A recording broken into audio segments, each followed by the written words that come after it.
What's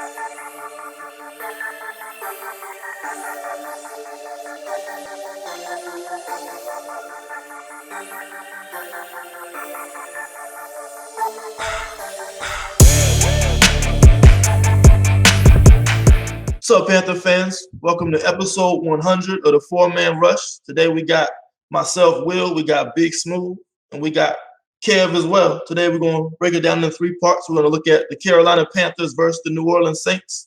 First, we'll take a look at the Panthers' defense against the Saints' offense, Saints' defense against the Panthers' offense, and then we'll take some questions from the fans. So let's get right into it. So with the Saints, I know, Smooth, you're a trench guy, but you're also a Florida State fan. So we'll start at the top. Saints got Jameis Winston starting their quarterback this year. Very good game last week, can't even lie. Threw for only 150 yards, but 5 touchdown passes. I think that's the first time ever a guy's thrown for 5 TDs and had less than 150 yards. Can you kind of tell us what you think about Jameis Winston? I mean, I think he's more dangerous than people give him credit for. Everybody has jokes on the guy, but you keep joking on him all you want, he might come in here and torture us if we're not careful. So I have a lot of respect for him, not just being biased as a Florida State fan. I just think that in his time in Tampa Bay, he wasn't always put in the best circumstances. That offensive line that you see blocking for Tom Brady, he had those guys when they were very young. So protection wasn't always great for him. Of course, he's had some issues with protecting the football, but that also could have been coaching. There's so much turnover with that organization as far as the coaching staff. He's never been able to really get comfortable. I think sitting behind a legend like Drew Brees and also being coached by Sean Payton, you're going to look at a much better Jameis Winston this year going forward.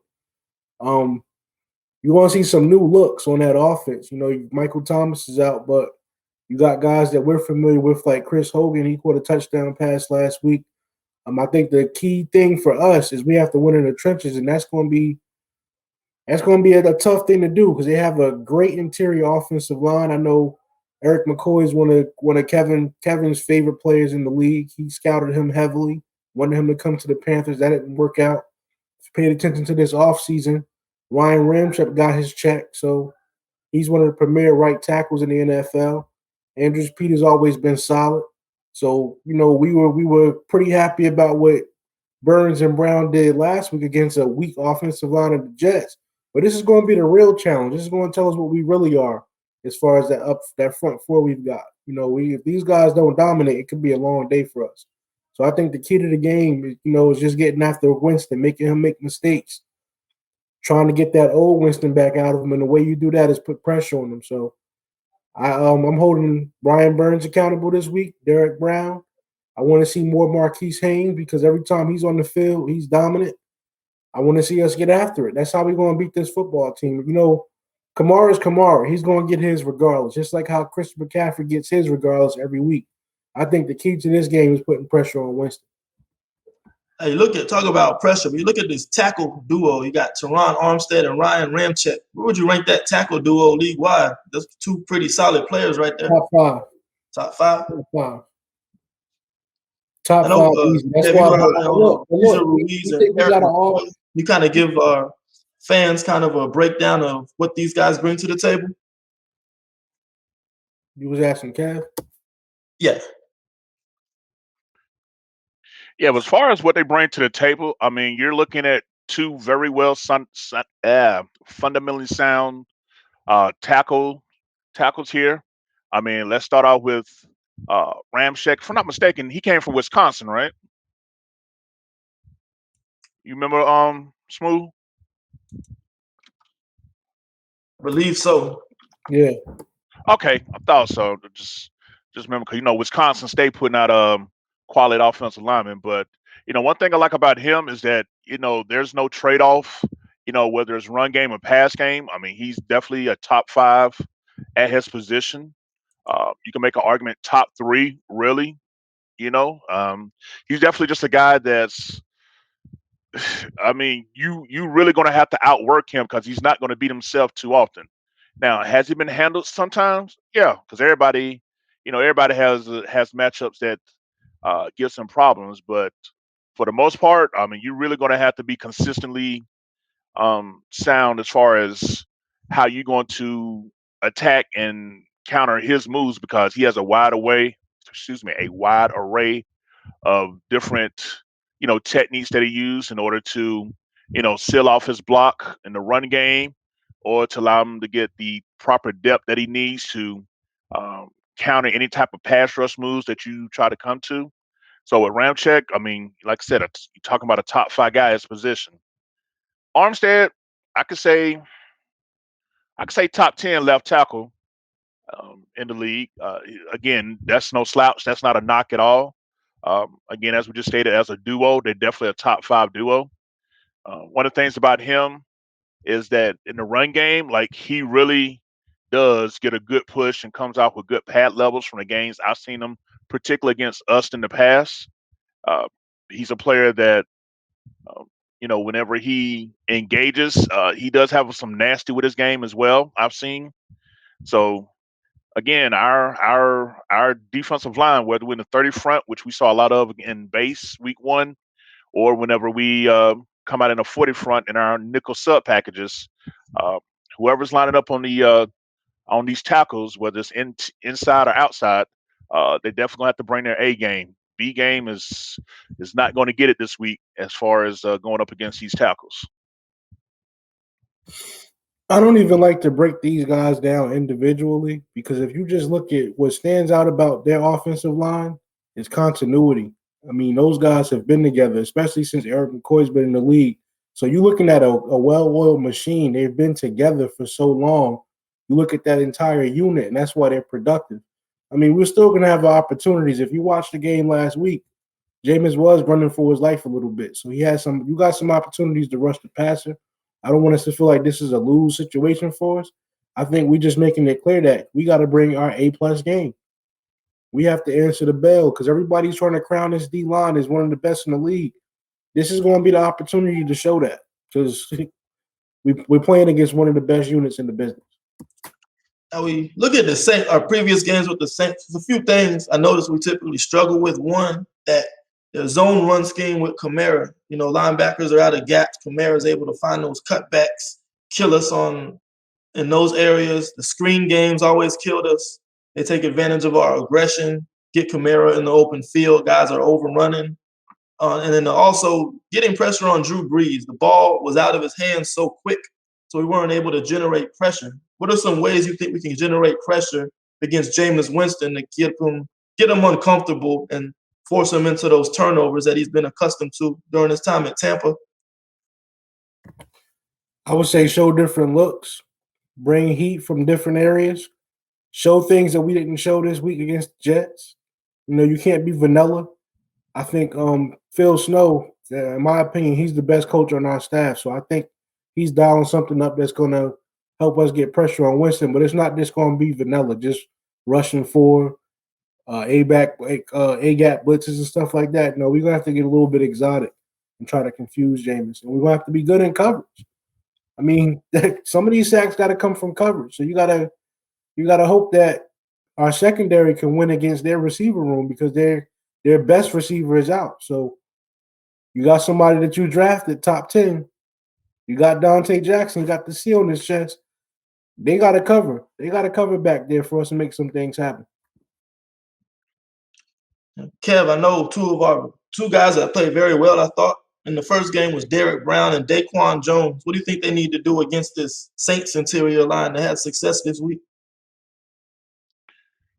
Well, to have success against the Saints, particularly in the run game, because I honestly think that's what we need to stop first is the Saints run game.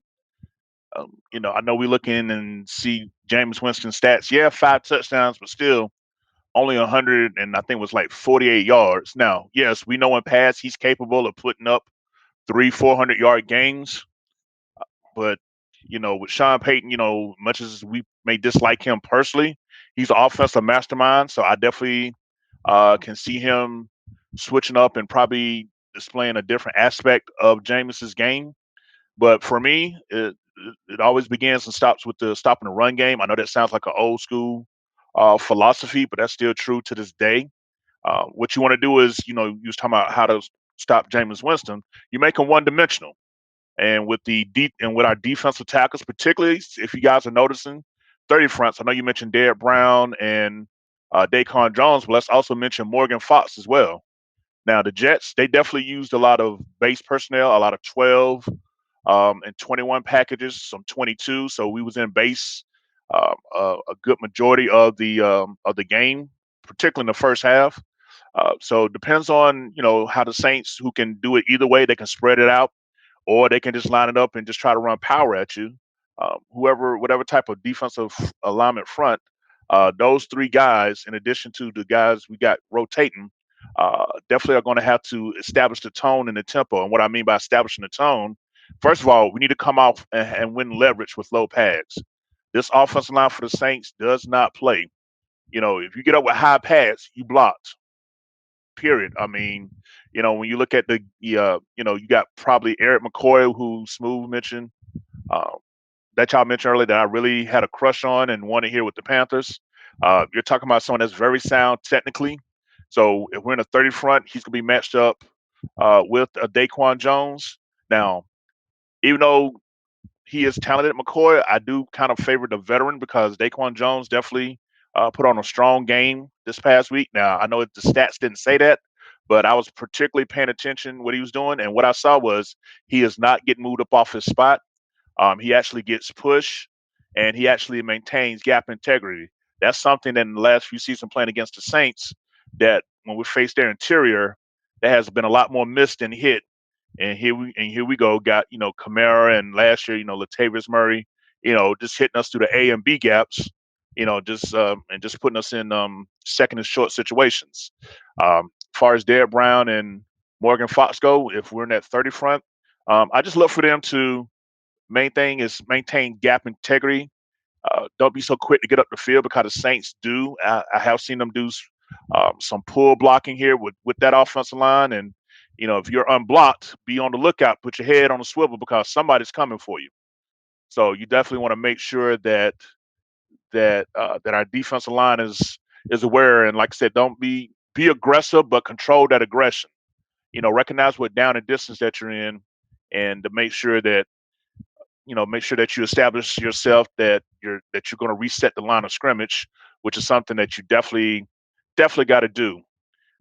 As far as when it's time to pin our ears back with Jameis Winston, he can scoot a little bit. Now he does look to pass first, but I believe he had 6 carries for like almost 40 yards this past game, I believe. So hey, don't think that he won't take off on you because he will. Matter of fact, I think his longest run from this last week here. Take a quick look.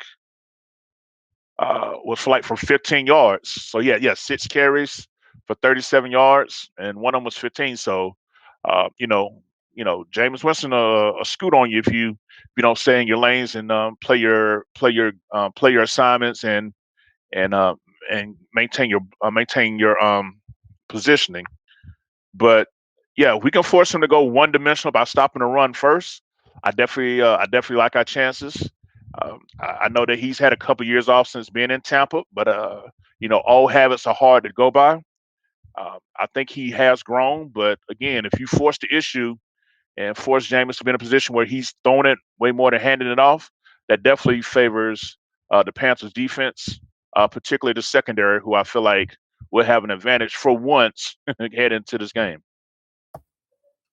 Smooth. We talk about the Saints tackles, Ramczyk and Armstead, but our edge rushers aren't too bad either. I mean, Brian Burns and Hassan Reddick both had great games. Both were able to generate sacks. Causwell, I think we generated 30-something pressures against Sam Darnold. How do you like the matchup of our edge rushers against these Saints tackles? I think when I've seen Ramczyk take L's, it's been because of the speed rush. I think Brian Burns can pretty much go toe-to-toe with anybody in the league. It's just about how he applies himself. I'll be honest. If I could have said there was something that he could improve on that I noticed last week is I need him to rush under control.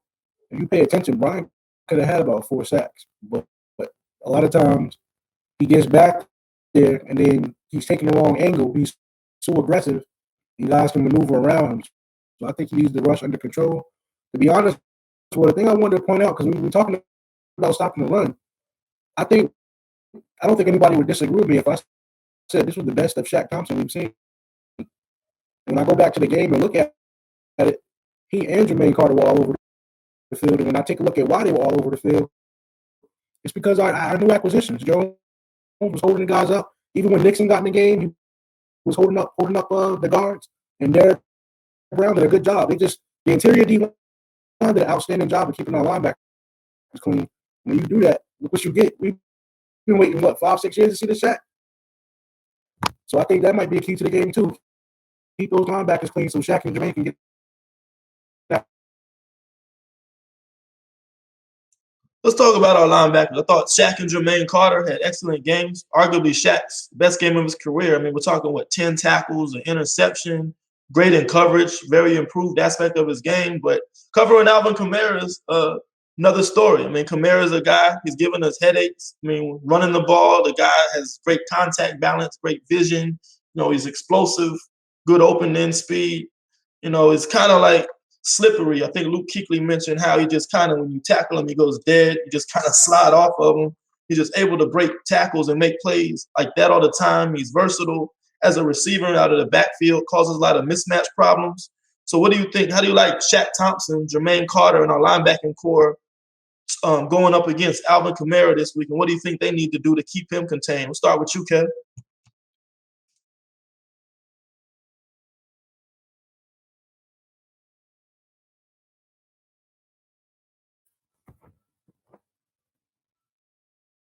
Kev, you're on mute. Oh, my bad. But yeah, basically Alvin Kamara, you're basically looking at a version of Christian McCaffrey with Mellon. I mean, the versatility, the way that he's lined up, the way that, he could be in the slot, they could put him out far wide. He motions out of the backfield. He started out wide, motion into the backfield.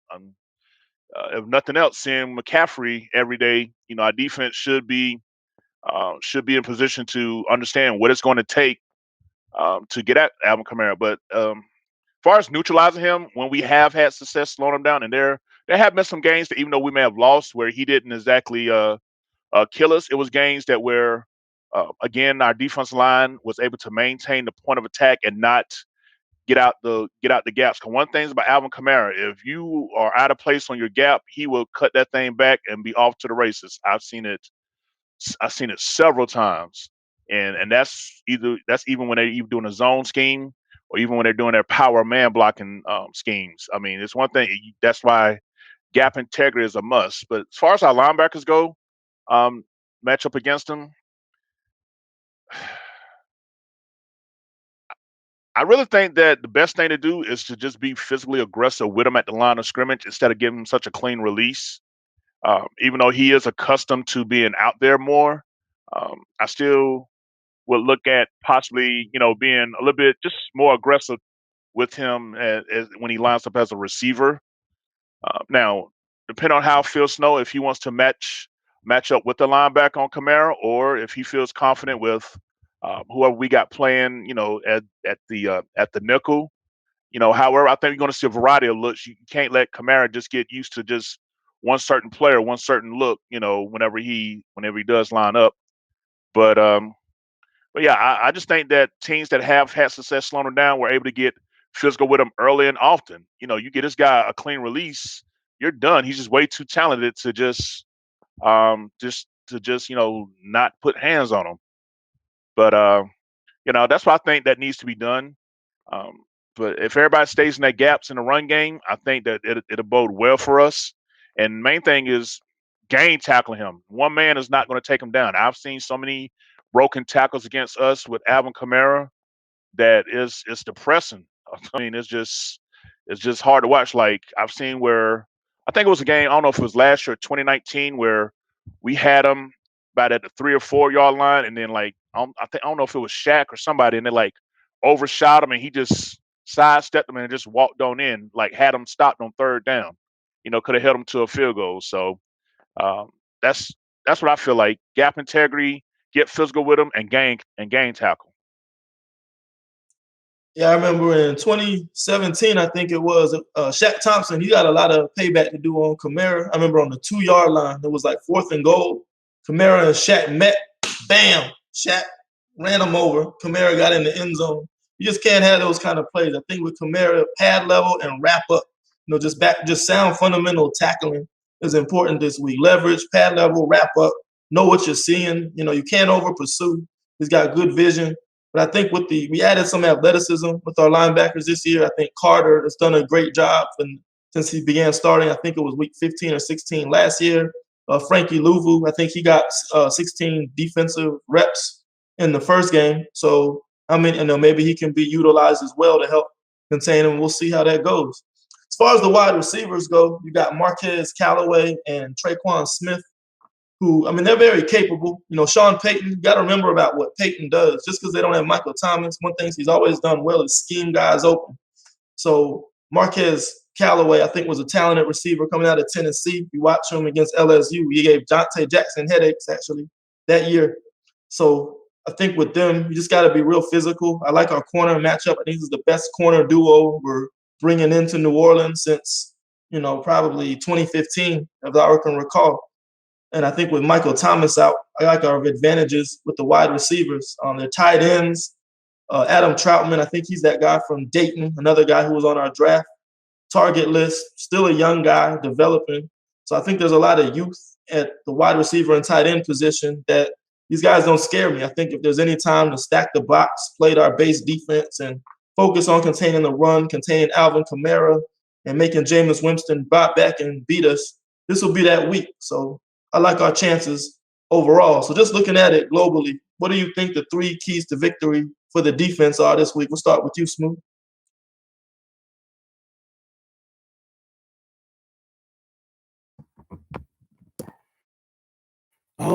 Just want to reiterate some things. It's definitely gap integrity. I think the most important thing Kev could have said was just game tackling. Everybody swarming to the football. And you did see that we did a great job of doing that against the Jets. So we just got to make that habitual. We got to keep just keep swarming to the football. That's the only way you stop a guy like Kamara. I was looking at the box score from yesterday. We talking about their receivers, but I think one of their tight ends had 2 touchdowns. So Jameis has always shown that he loves to go to the tight end. I don't care what their names are; they can be threats for us. But I don't know. I have confidence in our LB core and our safety core because I think Chin, as well as Shaq, show the ability to be elite in coverage at times. So we just gotta, be disciplined. I think discipline is probably the biggest key going into the game, and creating good habits. So good things that you saw from the defense last week. We just want to carry those same things into this week. And last, but this time definitely least, we'll talk about this guy, Taysom Hill, primarily in the red zone. When you down there, that's what the guy they like to bring in, do those design wildcat runs, use him as a tight end. What do you think? What adjustments do we need to make in the red zone to make sure, we don't get burned with one of these gimmicky plays with Taysom Hill down there? I'll let you answer that one, Kev. What I've seen, particularly with us, and I've seen around the league whenever I've catch the Saints game, because of course anybody in our division, I like to see how other teams are, what they're doing to match up. I've seen Taysom Hill, whether it's running or passing, really struggle when facing a blitz. So when he's in the game, I hope Phil Snow dials up a variety of different blitzes, to come at him, because whether he's used as a running back, they use him as a H back. Just try to make him a jack of all trades type of guy. I've seen the most success because a majority of times he tends to favor to, when he get in there, either be getting the ball. Now sometimes they have used him as a distraction, put him in motion and have you thinking it's something to him, and then you're so worried about him, then boop, there go some wide receiver coming in behind your linebackers, and that's when you got a first down. So I would think that we just need to be aggressive whenever Taysom Hill is in the game. Blitz, but not blitz all the time, because like I say, Sean Payton is master of adjusting. He'll see that, oh shit, they blitz every time Taysom in. All right, bet. Watch this, and then next thing you know, we making some unknown or a little used player that can start killing and gashing us here, and then we back off of that, and then next thing you know, we're letting Taysom Hill in. But I think if we hit him hard early and often, I think that's something to to look at here. I mean, this past week he only had 2 carries for 1 yard, um, and I don't see him having any type of reception, so he wasn't really used this week. So again, seeing a strong defense performance that we had, it wouldn't put it past me if Sean Payton wouldn't try to have some sort of package or some sort of thing where Taysom Hill may get about 3 to 5 reps in a variety of ways against us. But I have seen that if you stop him early and hit him hard a couple times, he'll calm all that down, and you can pretty much reduce his threat level to very low. Okay, let's shift gears here and take a look at this New Orleans Saints defense. I think historically we always thought of the Saints as an explosive offense with Breeze, Michael Thomas, Sean Payton being the offensive mind he is, putting up points. Kind of changed their identity over the last couple of years. They've been a tough defensive team, balanced offense led by that running attack with Kamara. We'll start in the trenches. We'll look at their defensive line. We'll start with their edge rushers. How do you like the matchup of Cam Jordan? I think Marcus Davenport is questionable this week. We'll probably know more about his status tomorrow. We'll start with Cam Jordan. I mean, Taylor Moton and Cam Jordan have been going at it since 2017. What are some things that you've seen from that matchup, good and bad, when Taylor Moton's going up against Cam Jordan? We'll let Smooth handle that first, and we'll let Kev answer.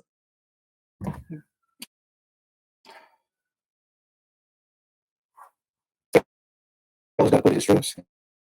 He has to remain consistent. I do like the matchup. I think it'll be pretty even. Jordan likes to use his power, to create pass rush opportunities, and he's very technical. He has a crazy repertoire of different moves he can use, whether it's push, pull rush, club and rip. He just has violent hands. I think over the years, Joe Moton has gotten a little bit better at disguising some of the things he wants to do. We talk about that all the time.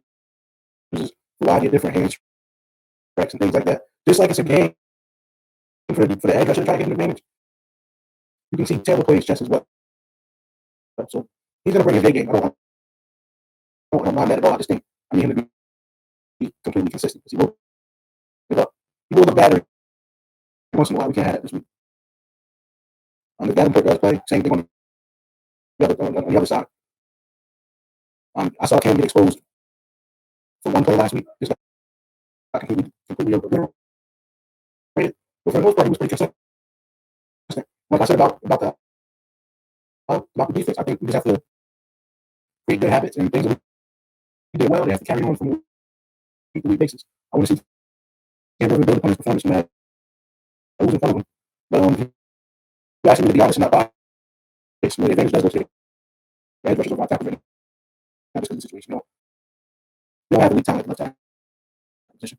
Moton's pretty solid. Got paid for it. So it's not.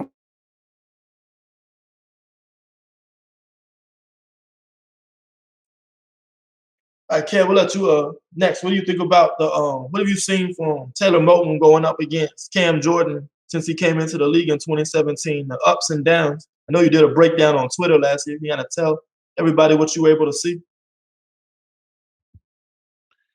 Yeah, when I did my breakdown with Taylor Moton against Cam Jordan last year, I feel like that Taylor Moton finally quote got it. I think that he pretty much was able to neutralize a lot of the disruption that we're used to having with Cam Jordan. Particularly when he quote used to go up against Speed Bump McGee, aka Matt Khalil. But I just think that since then, and since Taylor has grown into his role, particularly at right tackle, when he's tried him, he's pretty much, for the most part, has minimized the damage that Cam Jordan does. And one of the things that I think that he does well with Cam Jordan is that he's able to keep active hands and keep his pads low so that he can be able to handle the variety of moves that Cam Jordan does. One of the things that Cam Jordan really likes to do is do a good bull rush and then to try to do either a spin move out of it, or the the pull and push method where he pull you to and then push your way to get at the quarterback. And I think that's one of the things uh, that Taylor Moton has done well in order to help neutralize the effectiveness of a Cam Jordan. Um, Another thing that I've seen that does good to neutralize a Cam Jordan is by running the ball at him. I mean, yeah, don't get me wrong, he's a solid run defender, but like the old folks say, even a mule gets tired. I've seen that um when you consistently run at a Cam Jordan, that he get his technique tends to get sloppy, and you can actually, as they say, unass him and move him out the way. So I definitely think that that's something that we can take advantage and look at here is to, don't be shy away from, going after guys like this. Don't get me wrong, the reputation is well earned. I mean, you think about the score last year in New Orleans. I mean, it was a 27-24 game, and when you go back and, look at the box score here of a Cam Jordan, I'm just looking back here. He only had 2 tackles, and that's it. No sacks, no tackles for loss, no quarterback hits, none of that. So what's that telling me? Um, a tackle combination of Taylor Moton and I believe who was I tackling this game? I can't remember. Well, I don't even know if it was damn, I forgot dude's name already. But anyway, whoever we had at the left tackle that game, we pretty much rendered Cam Jordan ineffective, for that particular game.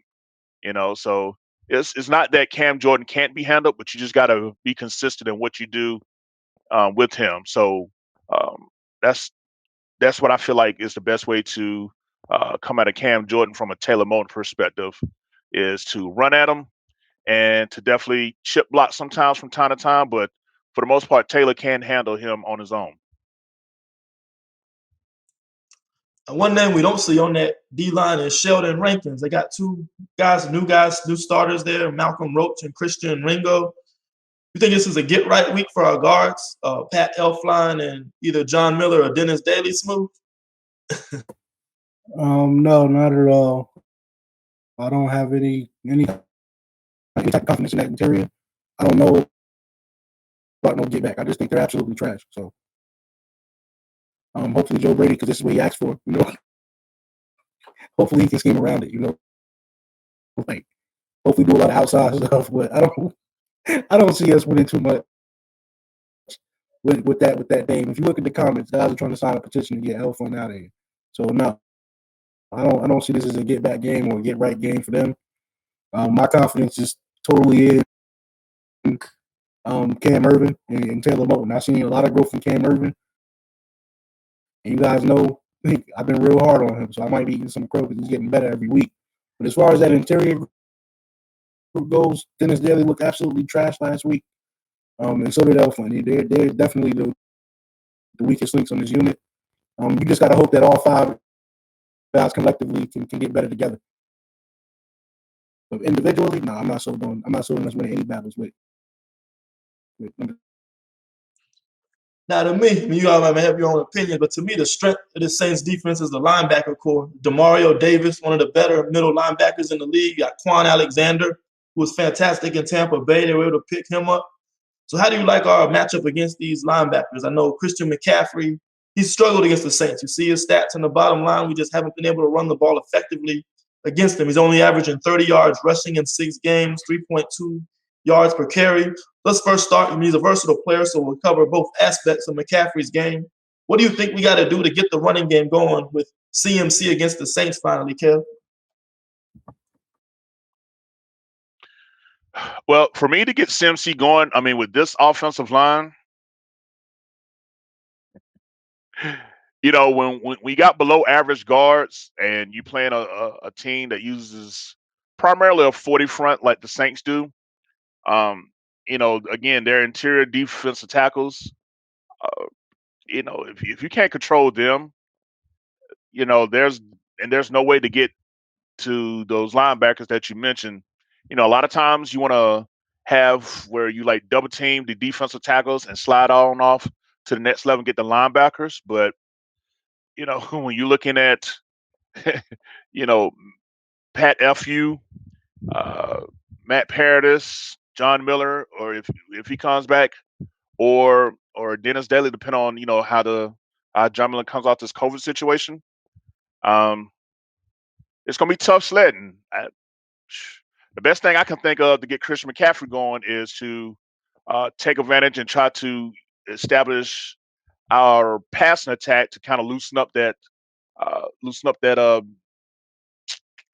up the Saints front against us, and to take advantage there. But to simply try to line up and play smash them out with the Saints, we're not built like that. It'll be interesting to see with the play now of Elfline. If I know say he may have gotten hurt. I know we'll get the injury report, but I'd be curious to see if Deontay Brown, who was a healthy scratch, if he gets activated this week. This would be a game to really let him, uh, get his licks, get his experience, and to really have opportunity to set the tone. Because what he does best would actually help take advantage of where you could possibly attack the Saints to get this running game going for a Christian McCaffrey. Uh, but again, we're not at the bubble, so we don't see who's earning these reps at interior offensive line. Um, and again, this may shock y'all because you know how we've been on him. With his quickness and agility, I wouldn't mind seeing Brady Christensen at guard, coming into a game like this. Because with his elite get off and with him taking the good angles that he's doing, you was talking about getting to these linebackers. This would be a game where I think Brady Christensen at guard would really, really put us at an advantage to kind of neutralize these linebackers, particularly in the run game, because he has the type of athletic ability to be able to match. Well, let me say, I don't want to say match, but to compete hard against the Saints linebackers in the run game. So, um, we'll just have to see how the reps come out. We know Matt Rule can be stubborn with football politics, with liking his guys and wanting his guys there. Now, if we got a healthy John Miller, Smooth, you can follow up and let me know. I think a healthy John Miller, I see him dominate, and I see him get dominated. So it's just a matter of which John Miller comes to show up. Now if the dominating John Miller shows up, yeah, go ahead. It just speaks to how desperate we are. We own for John Miller back at this point. When he's been pretty below average the whole time we've had him. So I'm kind of with you. I just didn't want to speak on it because we're speaking so much hypotheticals. Like, you do want to see Deontay Brown and Brady Christensen at this point. Like, I think it didn't take long for people to get tired of number 60. Just number 60 is absolutely trash. So just to also add to the point how we can get McCaffrey going, I think it's also just to keep him fresh. You drafted Chuba Hubbard, put him in the game and let him get some carries. Show the Saints different looks. They've done a good job with McCaffrey. They need to see something different here and there. So I think having Chuba in there, changing the pace up might help McCaffrey out a bit. And also just using what Joe Brady does best, quick stuff. Open spread the defense out, get some quick passes going. I'm looking at that DB room and I'm seeing Desmond Trufant over there. I would love to see Desmond Trufant matched up on DJ Moore this week. You know what I'm saying? So we got some opportunities. Definitely some opportunities, but the focal point can't be this interior offensive line. We can't just stay pessimistic. We know what it is. It's not going to happen out that position. So, you paid Taylor Moton a lot of money. Let's run off for him. I did like the way Elflane combo blocks with Cam Irvin to get to the second level. That might be something we can look at, running some 45 power or something like that here and there. But nah, we gonna win this game in the air, in my opinion. That's just running to that 1 and 2 hole. Nah, not with these guards. I'm sorry. And one thing, Saints D tackles, they're not big names, but what you typically find is guys that aren't, big, rushers. They do their job. And one thing they do very well is keep Demario Davis clean. And I think that's why you saw a big leap in his performance from a couple years ago to last year. I mean, was he a first-team All-Pro player? Correct me if I'm wrong. At Mike linebacker. I think a big part of his improvement as a linebacker was these defensive tackles' ability to keep him clean. So if we're not able to combo block with Efline, Irving, Paradis, Moten, and Miller. I guess all of them kind of combo blocking away. It's going to be really hard to run the ball because, I mean, DeMario Davis filled the gaps. Plays very fast, reads fast. Has been a big reason why we haven't been able to run the ball effectively against this team. Now, where I do think we have an advantage is coverage because, he's improved in coverage. The Saints play a lot of zone, but no linebacker can match up with Christian McCaffrey in coverage. So I think when you look at McCaffrey's success catching the ball against New Orleans, I know fans probably don't want to hear it, but that's what we got to do. Get the screen game going, get the check downs, the Texas routes, get them matched up, get them in space. And that might be the way we get them involved in the game as opposed to trying to run between the tackles with these linebackers the Saints have. So let's move to the secondary now. I know, Kev, you're a trench guy, but one of your biggest draft crushes over the last few years was Chauncey Gardner-Johnson, the nickel. Strong safety. This is a strong safety. He's more of a nickel type player. You have to tell the fans what made you such a big fan of Chauncey Gardner-Johnson. Yeah, I will. But why you brought up a point here, Will, if you don't mind me jump back on your last point here. And I kind of want you to kind of elaborate on it because I know it's something we've talked about in the chat. Obviously, when we go with two backs in the backfield with this fullback look, it's obviously not getting us results. So I was thinking, how you feel about a McCaffrey, Chuba Hubbard more featured in the backfield with either one of them having the versatility to motion out as a receiver and things like that. Give them something else to think about. To create opportunities. Like, do you think that's something? You've been a person that was a back yourself. Like, do you think that's something we could possibly look at that could be a possible advantage for us?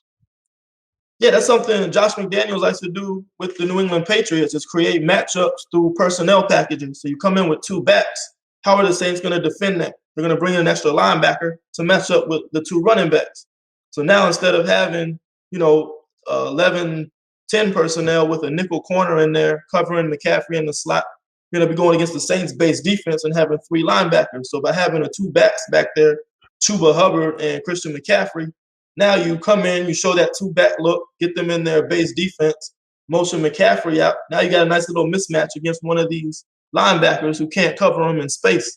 So I definitely think that's something you can possibly attack and, use those personnel mismatches to your advantage. I think that's what New England does. If you watch their games with Josh McDaniels, manipulating personnel packages to create mismatches is something I think he's one of the best offensive coordinators in terms of doing that. Okay. Yeah, but yeah, as far as you talking about Chauncey Gardner-Johnson, again, another player. This is the player we passed up for Will fucking Greer. Like, seriously. Like, I think we was all in a Zoom watching the draft when that, and y'all know I lost my fucking mind. Like, did we just draft Will Greer with? I was just hollering out his name like he's right there. You know what I'm saying? But you got somebody that's turned into one of the in a short period of time, one of the better players in the league at his position. Definitely position flexibility. Showed an ability to play both safety spots. Also matches up in nickel packages as well. He just someone that just has been solid fundamentally, and he plays hard. Now he does make some bonehead moves. Like I think it was a game last year where he got like a face mask or something. But he'll have a few hiccups here and there. But for the most part, he's someone that can match up with tight ends and running backs. He's shown the ability to be able to run with a majority of receivers. I wouldn't say all, but he's definitely a player that on any down on your defense, he's able to be a someone that can contribute. One of the things that I like about him is he's a player that just seems to always put himself in a position to be there to make the play. Rarely is he out of position, and that's just something that even though he's on a division rival, when I have gone back and watched the film, checking out what went right, what didn't went right, I can always see him popping up on the screen, around the ball. So he's just a player that's definitely needs to be paid attention to because he can make you pay. And he's also good up against the run. He blitzes from the slot as well. So he's definitely a player that can just, a jack of all trade players. So I think that he's someone that we definitely got a game plan against. Um, I like to see him, get matched up on someone like a Robbie Anderson. Um, somebody with some size. I mean, this would be a good time to get a bounce back game out of our tight ends as well. So I think, like you said, by creating different personnel matchups and groupings, I think that we can really find some holes to take advantage of this coming week. Definitely want to look at this as a get right game for Dan Arnold, right? Yeah, 2 catches for 6 yards ain't gonna do it. That's not gonna do it. Now, Yeah, mind but you, he came from the Saints, remember? Saints let him go. I thought we got him from the Cardinals. He's originally from the Saints. He went to Ah, the Saints undrafted. This is where he spent most of his time. So I think this ah. is just like how this was last week for Sam Darnold. This week's supposed to be special for Dan Arnold. So we'll see if that plays a factor into this game. Now looking at this, back to the looking at this secondary, I see another name in there. Smooth, you're pretty familiar with. You know exactly who I'm talking about. You want to tell these people about Malcolm Jenkins? I'm not a fan of his, even though it's not football related. We played against each other in high school a couple of times, and I just think that when it came to that Colin Kaepernick situation, the Players Coalition, he kind of sold some guys out. But that's neither here nor there. At the end of the day, he's a solid veteran. He's definitely leader in that secondary. Definitely crafty, will make plays. So you got to I kind of like attacking him, to be honest. But you run at him, get people after him, you can get him up out the way. He is getting a little bit older, a little bit longer in the tooth. So I think he's going to be kind of like how Roman Harper used to be for us, just not very athletic, but still smart, communicates well, etc. But overall, I'm not a fan of him. I hope we do make him look bad, to be honest with you. But you were saying earlier, Lattimore might be out, doubtful. That's an advantage for us. So I think this is a game where our receivers can definitely win. We can definitely win throwing the ball. Like I said, that with the interior guards, I don't expect us to be just running the ball between the tackles all day. We got to air it out a little bit. Hey, Will, and I want to ask you real quick. I was looking at the guy behind Lattimore, Paulson Adibo. Ain't he the rookie out of Stanford? Yep.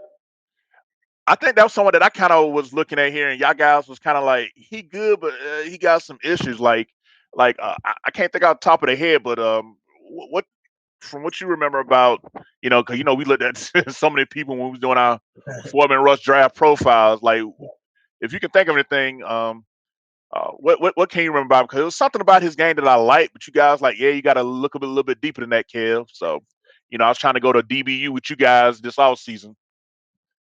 I think with a lot of these guys, they just lack ball skills. The coverage part down, but when it comes to the balls in the air, it just don't locate the football and just allow receivers to make plays on the ball. That way, quarterback throwing the ball, with their head turned. So I mean, if he ends up starting, I'd be happy. You saw that back shoulder throw with Sam Darnold to DJ on the sideline. DJ made that beautiful catch, was able to tiptoe, get both feet down. With cornerbacks that aren't able to locate the football, I'd be running that all day. I think, especially with Marshawn Lattimore, he just signed a big contract, I think the other day, one of the highest paid corners in the league now. But he also had finger surgery, so he's doubtful that he's even going to play this Sunday. I know DJ has had his success against Lattimore one-on-one, but without Lattimore, I mean, look at what you're looking at the corner position. You got Ken Crawley, you got Paulson Adebo, you got PJ, you got Desmond Trufant, who we've torched with DJ in the past. So I mean, it's going to be. I mean, we talked about the Jets corners last week. We were able to take advantage of them pretty well in the first game. I think we have another solid advantage against the Saints corners, minus Marshawn Lattimore this week. So don't be surprised to see Darnold and our wide receivers have big games as opposed to Christian McCaffrey. Maybe this is the week Christian McCaffrey won't get 30 touches, but maybe 15, 18 touches. And we see DJ Moore, Robbie, and Terrace Marshall have big games. I think that's probably the weakest link without Marshawn Lattimore, the Saints defense is probably that cornerback room, from what I can tell. What do Yeah, you because think about that? when I think about it, if not mistaken, wasn't the reason why we took Terrence Marshall was because we found out that the Saints wanted him, and that's why we snatched him up. That was one of the rumors I had heard. So, I like to see him get a good bounce back game. I think he had a couple of drops Sunday. I know he was targeted 6 times. I think he ended up with like 3 catches for 26 yards. I'm gonna charge that the first game jitters for him because during the preseason, I mean, he wasn't dropping anything. So I'm just gonna personally look at it as okay. He got it out the way. Another game at home. I think he'd be more comfortable with the atmosphere. Because when I look at this secondary, I mean, who they got that's gonna match up with him? Like would this be something where we forced them to put Chauncey Gardner Johnson on someone like Terrence Marshall in the slot? And then if you do that, then that's gonna make their safety position weak where we can attack with a Robbie Anderson going down the scene like this past week or again like I just think this is a good game for our tight ends to get off. So we was talking about earlier how to get McCaffrey off. I think that if we have early success with the pass to loosen up that front, I think that'll serve well to allow that running game to be that gut punch, them body blows that eventually uh, wear it out. But yeah, I definitely think that's a area that we can expose because I don't see nobody that I personally see on here that can match up with the Terrence Marshall myself. And as solid as Chauncey Gardner Johnson is, that's a big size matchup with Terrace Marshall. Marshall 6'4". I mean, what's Johnson? What's Chauncey like 5'10"? So Yeah, 5'11" on a good day. Yeah, Terrace Marshall in the slot 6'4" against a 5'10" nickel. I mean, that might be. I mean, talk about red zone struggles. I mean, that's what we got to be targeting when we get down there. I mean, we're just looking at paper. On paper, we should have the advantage there. But I'm looking at last week. Devontae Adams only had five catches for 56 yards. So they got some type of scheme going on. They dominated what people look at as the best quarterback in the league. So they did something.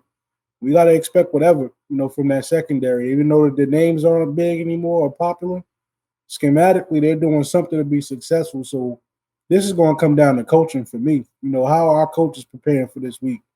I'm holding them accountable for last week. It was an ugly win. I need a better performance, not from our players, but from our coaching staff. I just need to see them do things better. We got to, they're a new group too. We got to see growth from our coaching staff. So that's what I'm looking at. What is Joe Brady looking at? He's very familiar with this team, so he should know, or he should have something he should have something planned for us to have success. He's familiar with this unit. Yeah, as much credit as Sean Payton gets for being an offensive mastermind, I think the best job on their staff was their defensive coordinator, Dennis Allen. Think about the turnaround of the Saints defense from 2013 to 2015. I mean, it was 40 points easy playing the Saints. Oh, it's going to be like 41-38 shootout. Them Rob Ryan days. Dennis Allen starts coming in. They get the right personnel. It completely changed their identity. Now they're a run-first team, play defense, and I think he does a good job of personnel matching. He mixes up his coverages. They have Cam Jordan and good D line to get front four pressure, play zone. I mean, Lattimore has helped them a lot. So yeah, it's not as easy as it sounds, but I do think if Joe Brady can come correct and he's familiar with this defense since he was there, he should be able to take advantage of some matchups. Let's get to some of these fan comments before we wrap it up for tonight. So AJ Allen, my semi-pro superstar right here. What's up, AJ? Feel like we had the defense to hold them. The talent on our defense not in question. It's how our offense will play, and I mean the O-line and Sam Darnold. Our team is going to go far as our offense takes us. Now, we touched on this earlier. What do you think? What do you expect from Sam Darnold against this Saints defense? He's going to be under a lot of pressure. Is he going to have to make throws under pressure, out of the pocket, off schedule? What do you expect to see from him this week? I think it's a ripple effect. Now you could tell me and AJ talk a lot because what he just said is what I've been preaching all offseason. We'll go as far as the offensive line and Darnold take us. It's a ripple effect. Clearly, Sam Darnold has the talent to succeed, but he's only going to be good if he gets protection. So we just got to bank on his offensive line, doing a better job than they did last week, to be honest with you. They had some bright moments, but we need them to get better every single week. If they can protect Sam Darnold will have a good day. I don't see Sam Darnold just having a bad day when he's clean. He showed you when he's clean, he makes the right throws, he gets the ball there, makes some beautiful throws that you mentioned earlier, the DJ Moore on the outside with the tiptoe. He's capable. He's capable. I don't see a team that we play this year. It's like, oh, Sam Darnold can't have success against them. It's not that. He's just going to start up front. They got to protect that, man. I don't think it's nothing to go too deep into. We just got to protect our quarterback.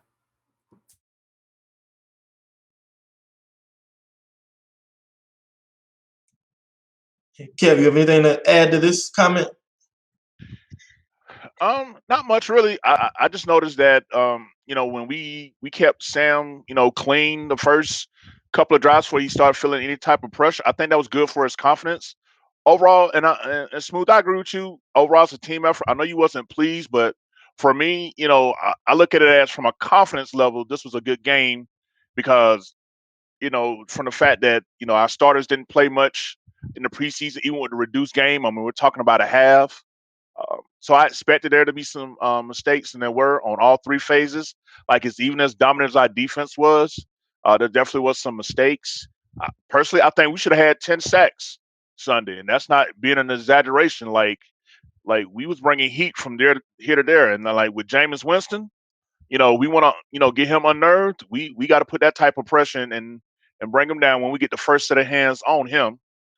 But uh, but as far as Sam Donald, I think what would be important is that first drive or two, just so that he can, get settled and feel comfortable. Is that we just got to keep him as clean as much as possible. And I think that the Saints are going to try to be like, man, this is the same Sam Donald as always. Let's light him up a little bit.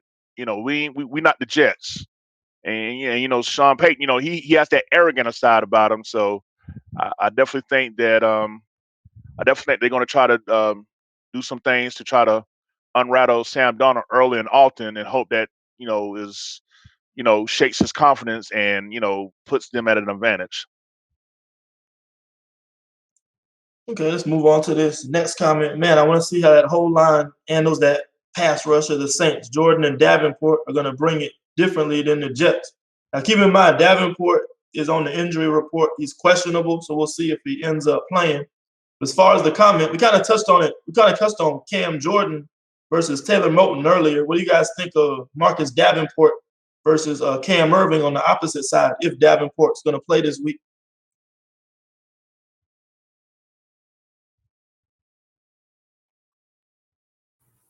I got all the confidence in Cam, man. He showed me something in the preseason. He showed me that he wants to be here. He wants to do good. So he's playing one position.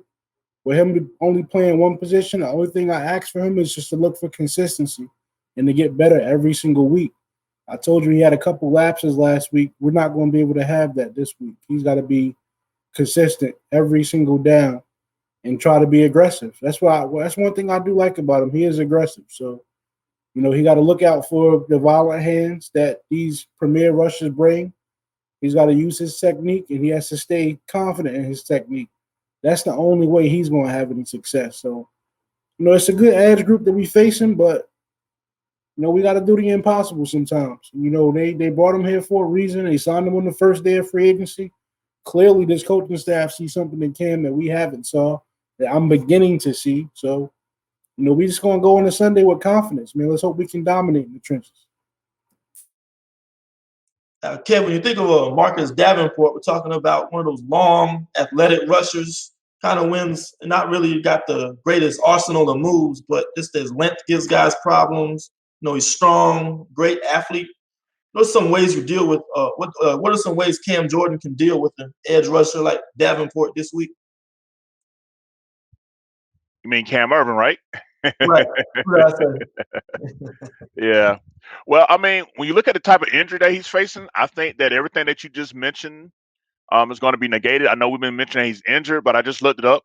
It seems to be a pectoral injury.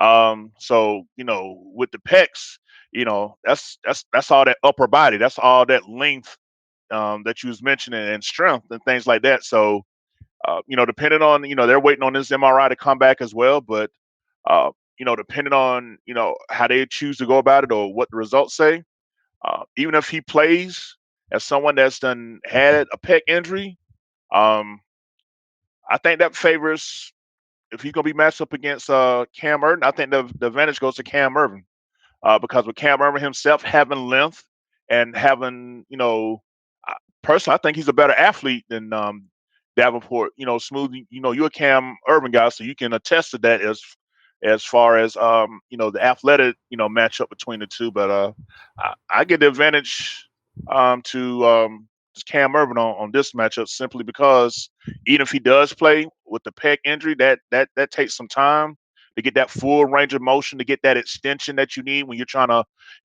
lock out the tackle to hold your position. And I just see the advantage being for Cam Irvin this week. And when you look behind him, Carl Granderson, if I'm not mistaken, I think that's the blonde head guy that they got. I'm not, I don't know, I don't see a picture of him, but I'm thinking that's the one. I see him make some flash plays from time to time, but oh no, that's not him. Okay, all right, I was thinking about somebody else. He left in free agency. Oh, okay, okay. Hey, that dude is still 6'5", 260. So he has the size to have an advantage. Right. But just the comment quickly. Yeah, they brought Cam in because of his RAS. He's an outstanding athlete. So I've never had questions about him athletically. I don't want to leave this up to just matchups. Again, you got to scheme the right way. So I expect to see some running back help. I expect to see some double tight end sets where the tight ends are chipping and helping out on these edges. So it's got to be a team effort for us to have success against this edge duel that they do have. So definitely expect a better game from Ian Thomas in the run game. He came up to be a little bit soft last week, so I think he wants to have a bounce back game. We're definitely going to see some tight end help, help block these guys. Yeah, this is definitely a Tommy Trumbull game if I ever seen one.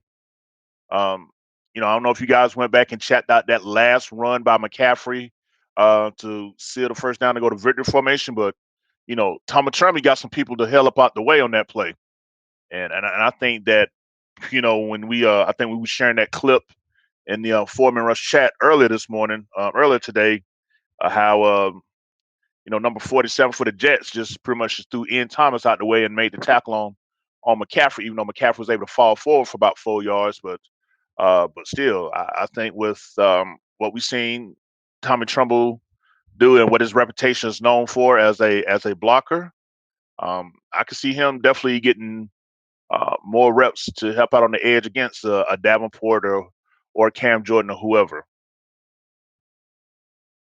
Okay, we'll take one more fan comment. So it's funny. We signed a petition to get Pop Elfline out of the lineup before he gets Darnold killed. Simple for me. My name is the first on the list. That's all I got to say about that. And I'm second. That is Pat F.U., not Elfline. F.U., because that's what he be doing to us. Now, you guys are O-line guys. You gotta get answer this. When you have a weakness at the tackle position, you can play 2 tight end sets. You can help them with chips. You can slide protections. How do you mask a bad guard? If you have a bad guard, you're getting interior pressure. A running back can't really. I mean, McCaffrey did take on a defensive tackle after Daly got beat, but I don't want to see that anymore happen again. What are some ways you can mask a bad interior offensive line? A couple ways that I have. You're facing a predominant 40 front this week coming up, so you want to shade your center to the side where you need the most help. The problem with that is we had poor guard play on both sides last week, but that's typically one way that you can help blanket some of those deficiencies. Slide your center over and get some help there. Another way I would do it is just instead of having Elflane just head up on somebody every down, use him to your advantage. Maybe you got to pull him a little bit more. Maybe you got to pull him and help out on the other side of the line. You pull him down. He has a clean block on the edge rusher. Like, just try to play to his strengths. That's how I would do it. Just lining him up every play against the guy in front of him, it's not going to work. And then you also, you a running back, Will. Sometimes you got to keep a running back in to max protect, and you slide that back over to where your weak spot is at. So those are the ways that I see you help out poor guard play. Get them in space, pull them, and also in pass situations you want to shade your center over and shade your RB over to help out. Yeah, one thing I think about is the block scheme that I had mentioned earlier, where on the offense line where you're getting double teams on both tackles and sliding up to the next level. So, and Smooth, you was bringing out how a good combination blocker it seems to be between Cam Irvin and Pat Elflin. So, whenever Elflin's got a 3 technique on his side, double and either have him maintain on the guard or have him get off at the next level. So that's just from a schemes perspective. And if that nose is shaded um, to the side of Paradis, where it's more on Eflin's side at left guard, same thing. Have Paradis and him double team him and get off to that next level. Something to just try to help get that original push and hoping that we can get up to the second level, because all we need to do is just get Christian McCaffrey 2 yards beyond the line of scrimmage. That's all we need. So if we can get that push through by double teaming defensive tackles here, I definitely think that could be something that could like help mask up the bad guard play, because trying to watch these guards block single handedly 1-on-1 is not pretty. It's not fun to watch. I'm just waiting to see what time the all 22 come out, um, because I got to see it for myself. But just from what I saw as a fan and watching a little bit of the replay of the game, earlier today, I just see it as that could be a way of masking it is by having double team blocks, particularly in the run game and particularly like play action, to get it to help mask that up some. I know yesterday Smooth had mentioned something about not having a run game identity, whether we're a zone or power team. To me, when you can't move guys off the ball, doesn't it help to give your linemen angles on their blocks, traps, whams, counters, moving, instead of having to just blow a guy right off the ball? Let him get angles so he's not going to have to take a guy head on and get shoved back into the backfield like F-Line's been doing. You agree or disagree with that? I agree 100%. That's why I said pull the guy. Like, don't have him straight up with somebody every play. Let him use his advantages. He's supposed to be athletic. I don't see it, but that's what they said. He was a wrestler, all-state wrestler. He was to his advantage. Let him pull a little bit. Let him take his box on the angle. To be brutally honest with you, that's what the whole thing is. Based on what I've said and what Kevin said, it's pretty simple. You just want to limit one-on-one opportunities, man. You want to have him in the combo situation. You want to have him getting help. You just want to limit him being one-on-one with guys all day.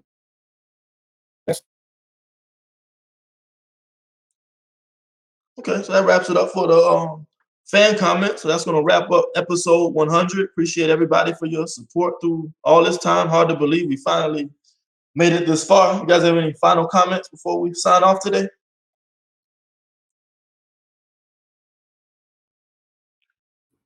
I just want to say keep pounding. Enjoy the W that we had, but just like that, we on to the Saints. Let's get some momentum going. Yeah, for me, it's hate week. It's a divisional rival. There's no 3 teams that I despise more than anyone in our division. My hate for New Orleans, Atlanta, and Tampa is extreme. Maybe a slight edge with the Saints because their fans are just super annoying, super edgy. Love doing ring checks or whatever the case may be. So for me, I'm just looking forward to uh, you know putting an end to that winning streak that they got against us. I think we don't lost 4 straight. I think we're in a prime position to again earn another W. It's not going to be easy, toss Rutgers out the door when it's divisional play. 'Cause again, last year at New Orleans, we only lost by 3. I think we're bringing a much better team, definitely a much better defense. Because if I'm not mistaken, this was the game last year where we didn't force the Saints to punt. The only time they didn't convert is when they took a knee at the end of the game. That's the only time they didn't convert on 3rd down against us last year. So yeah, I definitely want to. I definitely want this hate week to be something where we can really, really let these guys know that hey, that bullshit y'all used to against us, them days is over. Yeah, man. Was looking up the stats. They've won 9 of the last 11 and we're on a 4-game losing streak. So we definitely need to find a way to get in there and try to get a W this game. And think about our win against them. That was against week 17 against their backup. So we really haven't beat them in a meaningful game in a long time. So we need to go in there, play hard, play fast, get this W, send them back to the Superdome with what clips say the ice bowl urinals standing in a circle. So Yeah. One thing I can say real quick, Will, if we get our fans to come and pack the damn stadium, I mean, I know it's first game. I know our fans are kind of fickle. They want to see what kind of team we are before they show up. But like I said, this is a divisional rival. Let's really make this a home field advantage. I don't want to hear that shit, you know what I'm saying, while I'm there.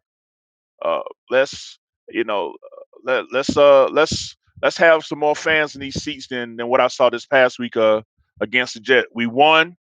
And a division rival coming in, I don't see no reason why we can't make this a packed, sold out house. So, for everyone that has the ability to come to the game this week, let's pack the stands and make some noise. Let's get behind our team and let's push them. Let's push them on to 2-0. Okay. On that note, we'll sign off. So everybody, thanks for your support. Episode 100. We're out.